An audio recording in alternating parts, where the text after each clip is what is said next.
offensive and misleading. That's how the chief of the U.S. Capitol Police is describing Fox News host Tucker Carlson's attempt to, in effect, rewrite history of the January 6th insurrection, describing it as a peaceful gathering. Speaker Kevin McCarthy, you may remember, gave Carlson access to tens of thousands of hours of footage from the Capitol attack. Well, a number of his fellow Republican lawmakers, senators specifically, not too happy with Fox's decision to play that, with Tucker Carlson downplaying the insurrection. It was a mistake, in my view, for Fox News to depict this in a way that's completely at variance with what our chief law enforcement official here at the Capitol thinks. I was there on January 6th. I saw what happened. I saw the aftermath. Look, there was violence on January 6th. I think the footage that's available should be made available to all networks, and everybody should be able to see for themselves just what kind of chaos we had on that day. I think it's bullshit. I was here. I was down there. And I saw maybe a few tourists, a few people who got caught up in things, but when you see police barricades breached, when you see police officers assaulted, I just don't think it's helpful. He's not the only one. CNN Chief Congressional Correspondent Manu Raju joining us now from Capitol Hill. So, Manu, you also spoke to McCarthy last night. What is he saying? Yeah, he defended the decision. In fact, he did not agree with the criticism from Senator McConnell, and also the criticism from the U.S. Capitol Police Chief, who said that this portrayal on Fox News of January 6th was offensive, it was misleading, it was cherry-picked. Mitch McConnell saying he aligned himself squarely with that. And when I asked the Speaker whether or not he regretted providing this footage to Tucker Carlson, who attempted to whitewash the events, the Speaker defended his decision. The footage that you gave Tucker Carlson last night, he went on and said this was a mostly peaceful chaos. As he said, he downplayed Brian Sicknick's death, said it was not related to January 6th, and this was not an insurrection. Do you regret giving him this footage so he could whitewash the events of that day? No, I said at the very beginning, transparency. And so what I wanted to produce for everybody is exactly what I said, that people could actually look at it and see what's gone on that day. But why portrayal of what happened there? Look, each person can come up with their own conclusion, but what I just wanted to make sure is I had transparency. So he continued to say that he wanted to provide for transparency, but it would not explain why he provided it to Carlson, who has long had a history of downplaying the events of that day that McCarthy himself condemned immediately after that happened on the House floor days later, but really exposing the divide here between the House Republicans and Senate Republicans in particular over January 6th, the fallout of that, and the role of Donald Trump in the party going forward. McCarthy, of course, aligning him squarely with Trump, Mitch McConnell on the other side, taking a much different approach of how the party should handle these issues going forward, all being exposed now and over McCarthy's handling of this security footage and this attempt to provide a different light about what happened from January 6th by Fox News and by some House Republicans as well. Yeah, I mean, Tom Tillis, not mincing words there, calling it BS. Manu Raju, thanks so much. Well, today, newly disclosed messages from some of the biggest stars and executives at Fox News show that what they said and communicated in private contrasted what they told their viewers, and repeatedly. A trove of texts, emails, other material made public Tuesday as part of Dominion Voting Systems' $1.6 billion defamation lawsuit against the right-wing channel. Fox's staff privately criticized, dismissed Trump's election fraud lies, even though the network continued to promote them on the air.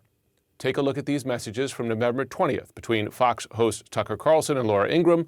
Carlson writes, former Trump attorney Sidney Powell, who's sharing many of these lies, quote, is a nut, to which Ingraham replies, no serious lawyer could believe what they were saying. But just one night later, this is what Ingraham was saying on the air. Now, legal challenges continue in a number of states. Serious questions about vote counting, poll watcher access are outstanding. But unless the legal situation changes in a dramatic and frankly an unlikely manner, Joe Biden will be inaugurated on January 20th. Now, to say this does not mean I don't think that this election was rife with problems and potential fraud. Despite what Tucker Carlson has said behind the scenes, he is still, to this day, sowing doubts on air. This is from a show on Monday. In retrospect, it is clear the 2020 election was a grave betrayal of American democracy. It is galling to be lectured about democracy by a man who took power in an election so sketchy that many Americans don't believe it was even real. Joining me now to discuss, NPR media correspondent David Folkenflik. David, good to have you on today.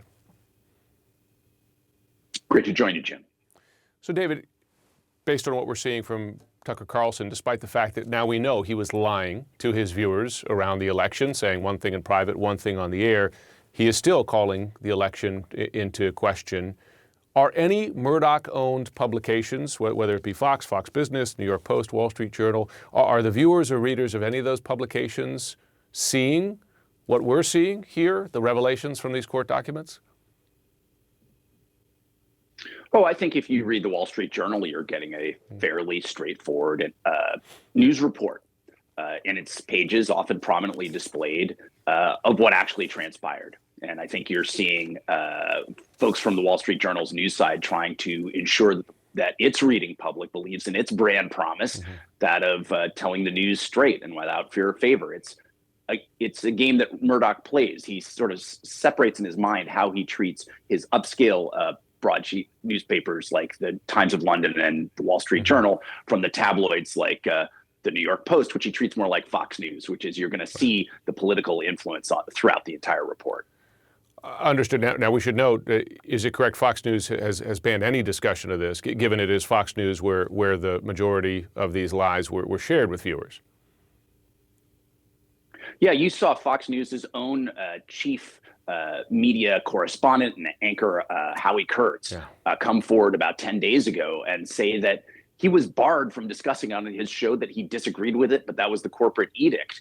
That's an extraordinary admission, because for Fox News to smother coverage of the biggest story in media and one of the biggest stories in politics right now is a concession that they're not putting news values first. Yeah, and it allows the lie to continue, and it's why we see in polls why many Republican voters still believe to this day that the election was stolen. The lawsuit goes right to the top. It reveals that Fox News chairman, Fox Corp, News Corp chairman Rupert Murdoch, he repeatedly himself rejected the election conspiracy theories.